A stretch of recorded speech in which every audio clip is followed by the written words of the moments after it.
جب کانسٹنٹائن جو قیصر روم تھا اس نے عیسائیت اختیار کی. اسلام میں مرد اور عورت کے درمیان ایک فرق ہے، لیکن وہ کہاں ہے؟ یہ سازشیں کر کے ملکوں کو لڑاتے تھے. اب جب وہ ملک لڑ رہے ہیں تو انہیں پیسے کی ضرورت ہے، ہتھیار کے لیے اسلحہ. یہ قریش دیکھ نہیں رہے کہ ہم رفتہ رفتہ ان کی طرف بڑھ رہے ہیں، چاروں طرف سے ان کے گرد ہمارا گھیرا تنگ ہوتا جا رہا ہے.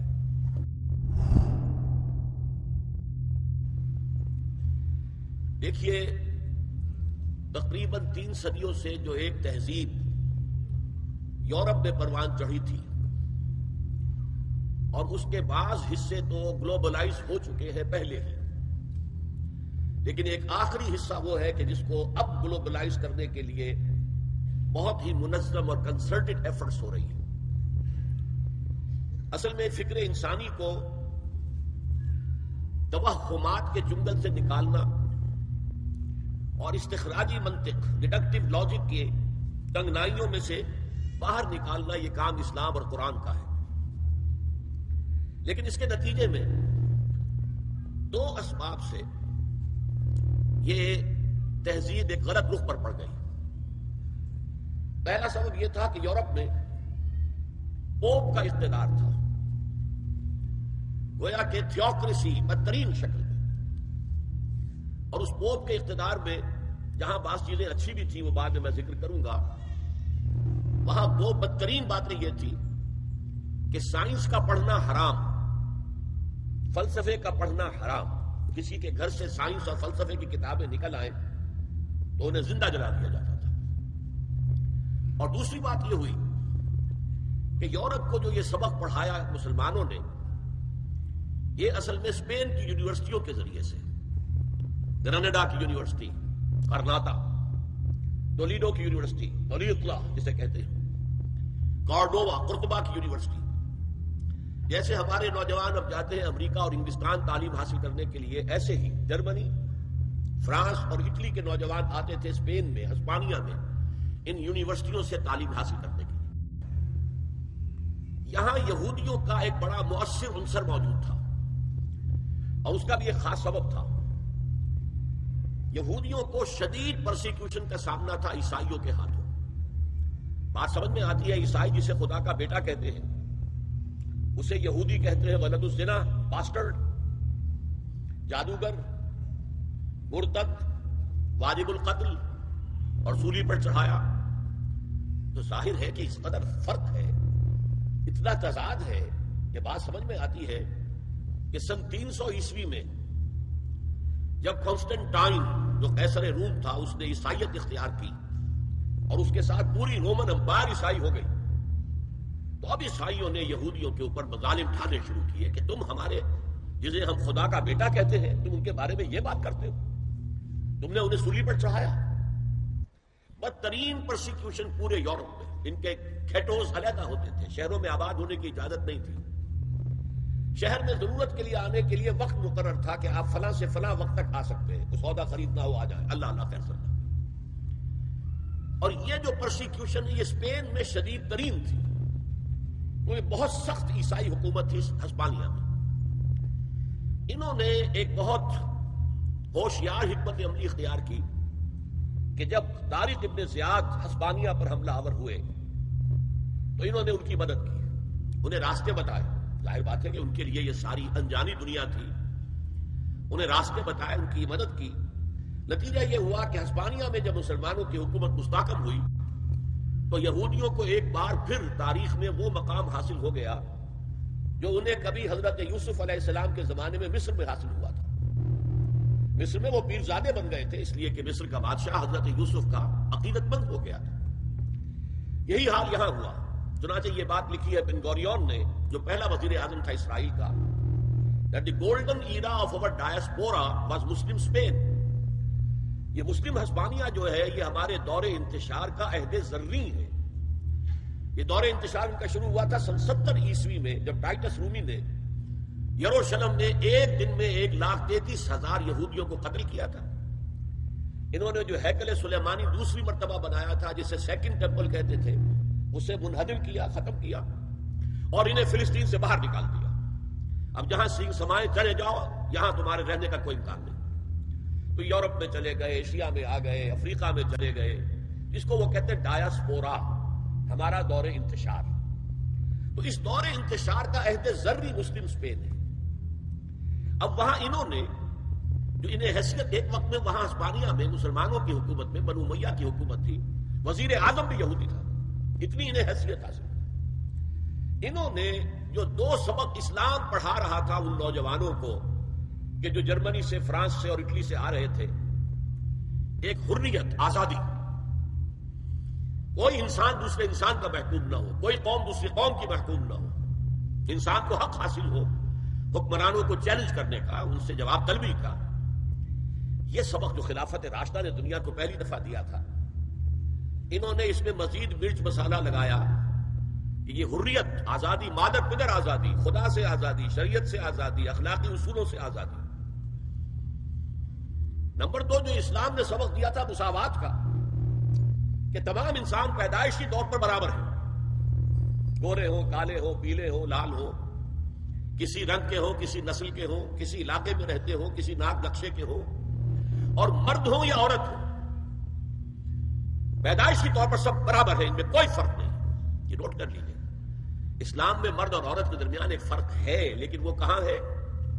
جب ایک مرد اور ایک عورت شادی کے بندھن پر بندھ جائیں اور ایک خاندان کی بنیاد ڈالیں تو خاندان کے ادارے کا سربراہ مرد ہوگا. اور یہ ظاہر بات ہے، 2 اور 2 4 کی طرح کی بات ہے کہ کسی ادارے کے 2 سربراہ نہیں ہو سکتے، ایک سربراہ، اس کے نیچے آپ اسسٹنٹس، ڈپٹیز جتنے چاہے رکھ لیں.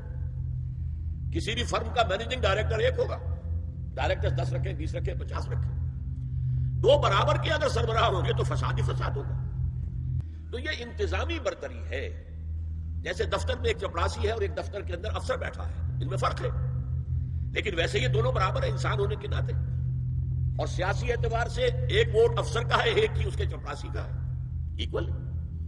تو انتظامی طور پر مرد کو فوقیت دی گئی ہے عورت پر، لیکن جو شرف انسانیت ہے، ہیومن آنر، ڈگنیٹی، یہ برابر شیئر کرتے ہیں، ان میں کوئی فرق نہیں. یہ سبق پڑھایا اسلام نے.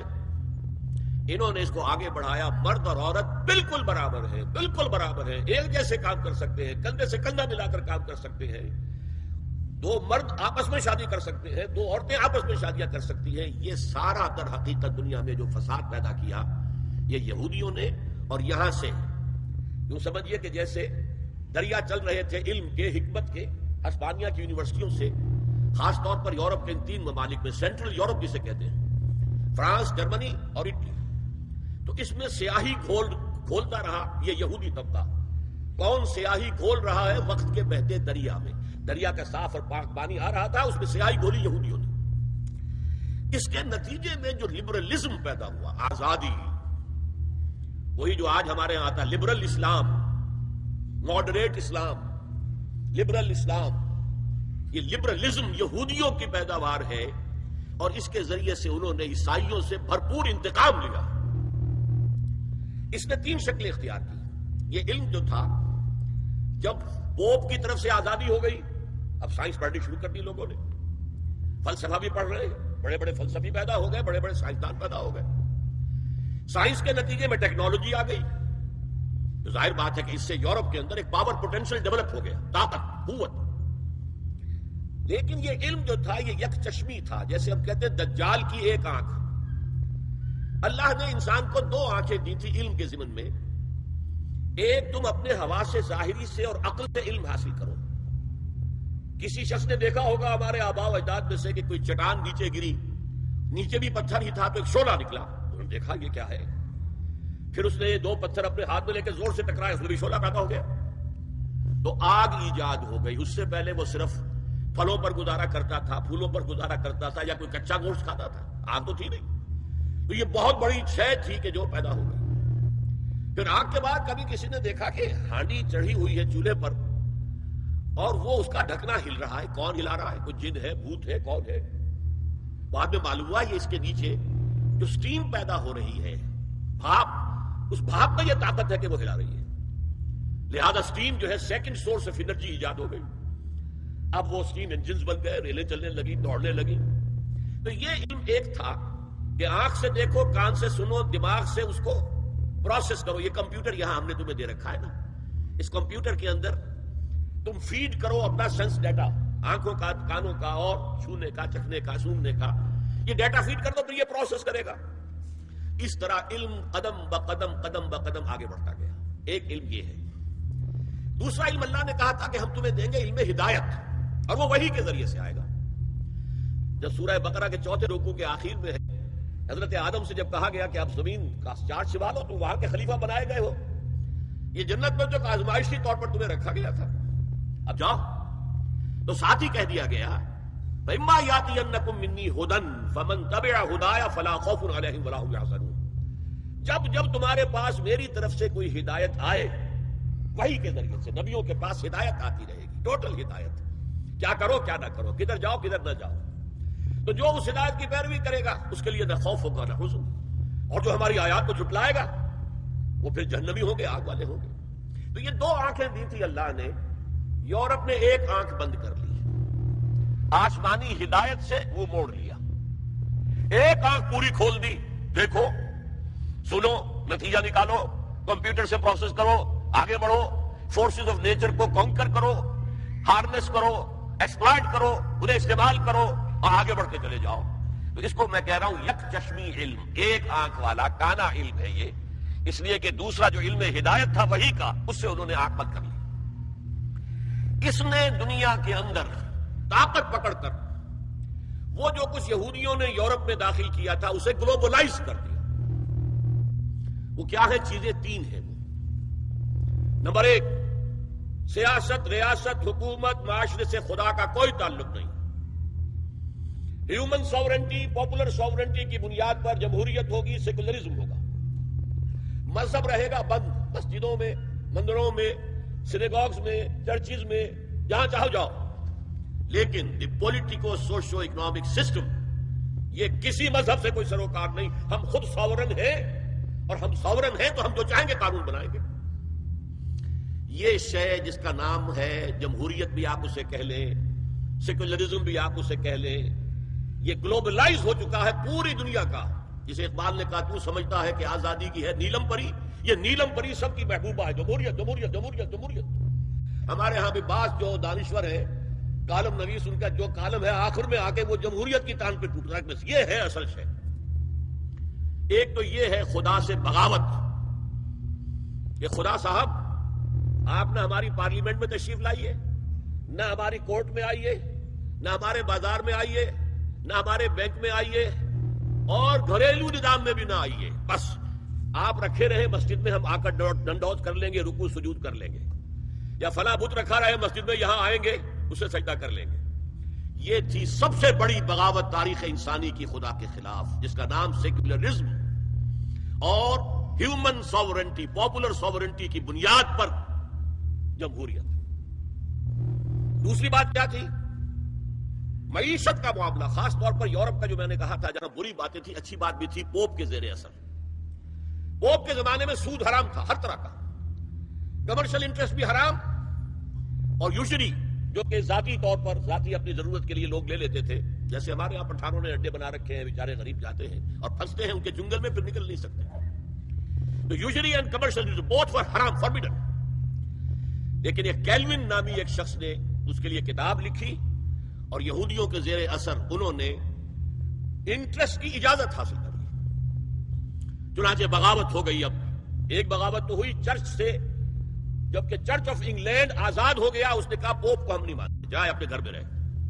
انگلینڈ، اور وہیں پر سب سے پہلا بینک آف انگلینڈ قائم ہوا، سودی کاروبار کا دنیا کے اندر آغاز ہوا.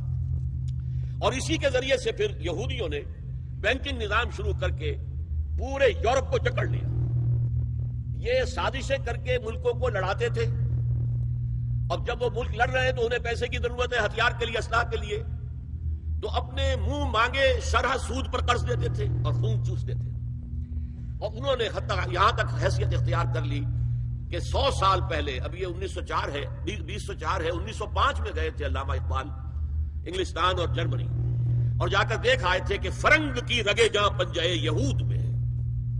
اس وقت فرنگ کا امام جو ہے وہ برطانیہ تھا، جس کے بارے میں کہتے تھے کہ اس کی سلطنت میں کبھی سورج غروب ہی نہیں ہوتا.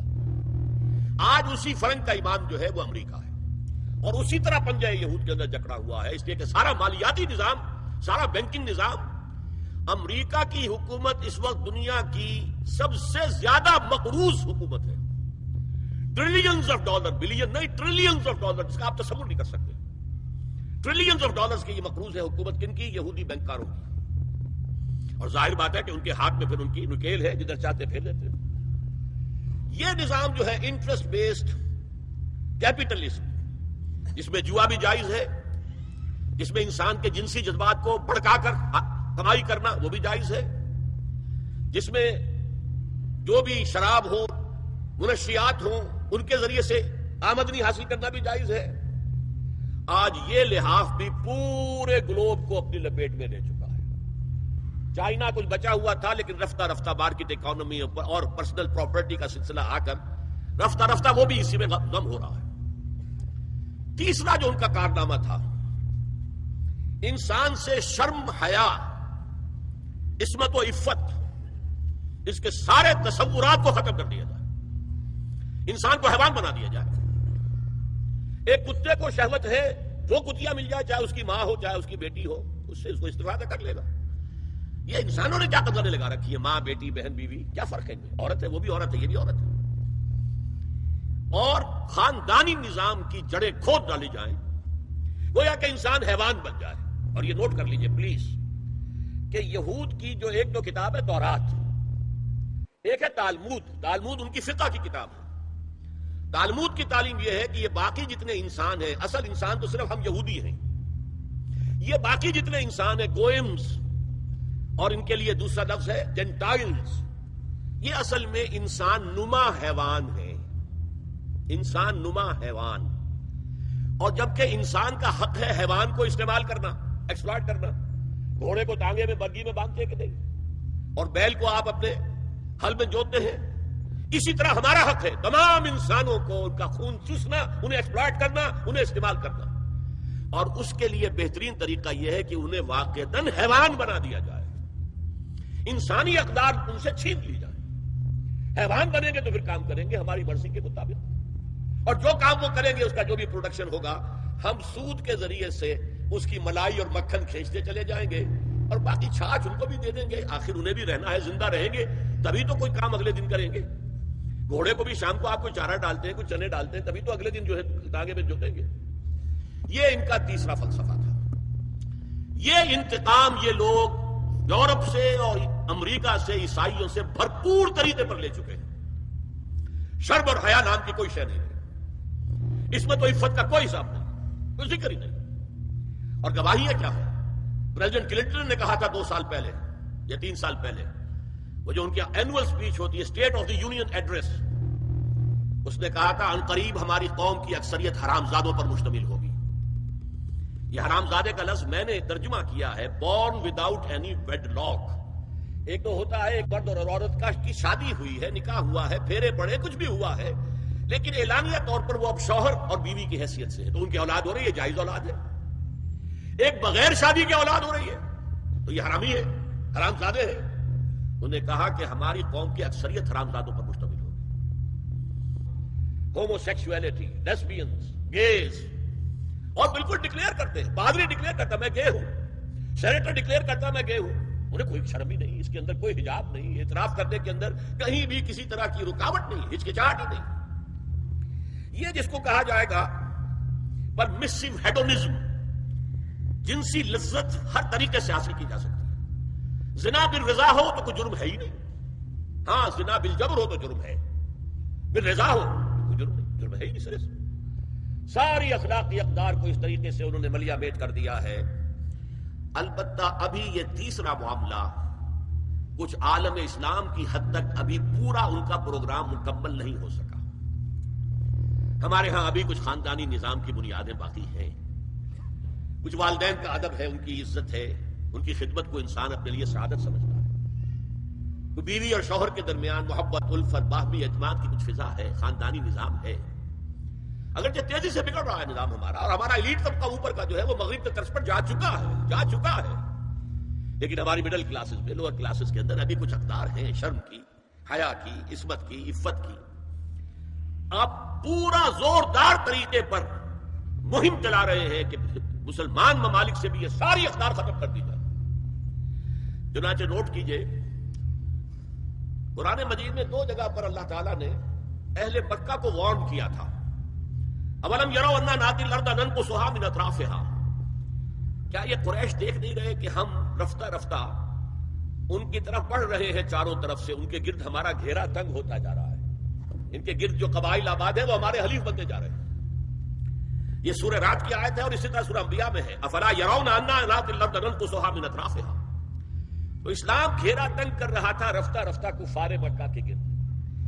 آج یہ برعکس ہے کہ یہ مغرب یہودیوں کی سازش کے تحت اور امریکہ کی عظیم قوت کو استعمال کرتے ہوئے سول سپریم پاور آن ارتھ آج یہ ہمارے گرد گھیرا تنگ کرتے چلے آ رہے ہیں کہ ہمارا معاشرتی نظام بھی تلپٹ ہو جائے، درہم برہم ہو جائے، ہماری اقدار بھی ختم ہو جائے، ہمارے ہاں بھی عورت اور مرد بالکل برابر ہونے کے مدعی ہو کر میدان میں آ جائیں، عورت مرد بن جائے، مرد عورت بن جائے، مردوں کی شادیاں ہو جائیں کہ ایک مرد شوہر اور ایک مرد بیوی اور رجسٹر ہو جائے شادی. لیسبینز کی شادیاں ہو جائیں کہ ایک عورت شوہر ایک عورت بیوی اور رجسٹر ہو جائے شادی.